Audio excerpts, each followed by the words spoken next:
पटना में बीजेपी के खिलाफ भाकपा के द्वारा भाजपा हटाओ देश बचाओ रैली निकाली गई, जहां इस रैली में शामिल उप मुख्यमंत्री तेजस्वी यादव ने केंद्र सरकार पर इशारा करते हुए कहा कि केंद्र सरकार हमारे गठबंधन सरकार के द्वारा दिए जा रहे नौकरियों से घबराकर अपना एजेंडा बदल दी है। अब हिंदू मुस्लिम के बजाय केंद्र सरकार भी जनता को रिझाने के लिए नौकरियों के लुभाने वाले वादे कर रही है। तो वहीं तेजस्वी ने अरविंद केजरीवाल मामले पर बोलते हुए कहा कि इस देश में जो भी केंद्र सरकार के खिलाफ अपनी आवाज़ बुलंद करेगा, सरकार उसके पीछे ईडी और सीबीआई लगा देगी। हम लोग की सरकार भी लगातार बिहार में नियुक्तियां बांट रही है। आने वाले दिनों में केंद्र सरकार भी मेरे पीछे भी ईडी और सीबीआई लगाने से पीछे नहीं हटेगी। बिहार ऐसा राज्य है जहां जाति आधारित गणना कराया गया। बिहार ऐसा राज्य है जहां उसके पास अपनी आबादी का साइंटिफिक डेटा है और इसके आधार पर हम लोग उसी हिसाब से कल्याणकारी योजना बनाएंगे। जहां जो पिछड़ा समाज है, जो गरीब समाज है, उसके उत्थान के लिए हम लोग योजना बनाएंगे। जो सोसाइटी में बैक बेंचर है, जो अंतिम पायदान पर जो समाज खड़ा है, उन सब को हम लोग जो है मुख्य धारा में लाने का काम करेंगे। अब हमारे पास आंकड़े जुटे हैं, सारा आंकड़ा जुट गया कि कौन सी जाति की कितनी आबादी है और कौन से जात के लोग कितने गरीब हैं, कौन लोग हैं जो ठेला चलाते हैं, कौन लोग जो है दिहाड़ी मजदूर है, कौन लोग जो है भीख मांगने का काम करता है, कौन लोग हैं जो भूमिहीन है। इन सब को हम लोग रेखांकित करके उनके लिए कल्याणकारी योजना बनाएंगे और ये सामाजिक न्याय के साथ साथ हम लोग आर्थिक न्याय भी लोगों के साथ हम लोग करने का काम करेंगे। तो ये सरकार, ये आपकी सरकार है, इसलिए हम सब लोगों को एकजुट होकर के मिल करके जो है काम करना है। बड़ी लड़ाई लड़नी है और आने वाला लोकसभा चुनाव में बीजेपी को बिहार से ही नहीं बल्कि देश की सत्ता से हम लोग बाहर बेदखल करने का काम करेंगे। तो सब लोग एकजुट रहिए और एकजुट रह करके लड़ाई लड़ना है और इसमें हम लोगों के सब लोग पुराने साथी रहे।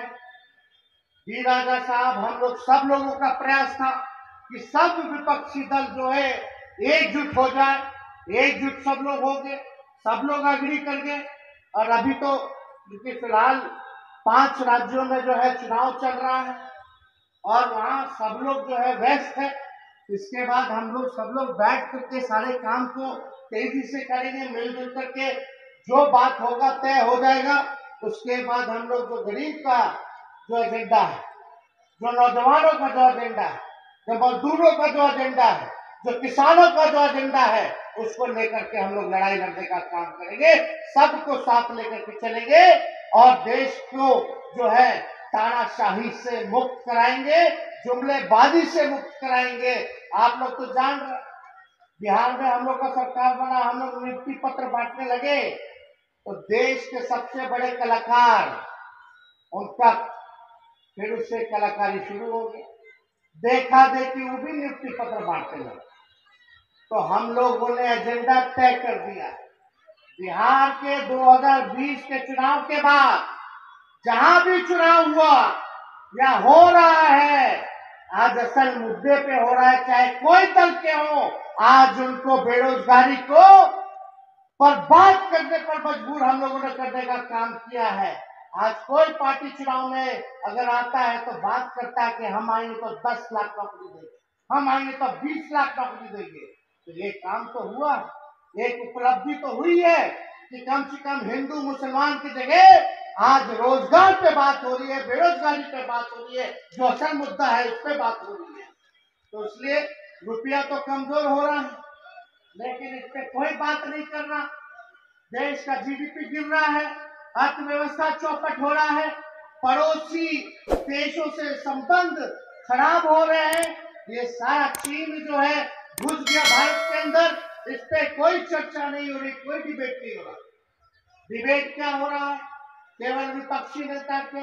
आज केजरीवाल जी को ईडी ने नोटिस किया तो हम लोग तो जानते ही थे।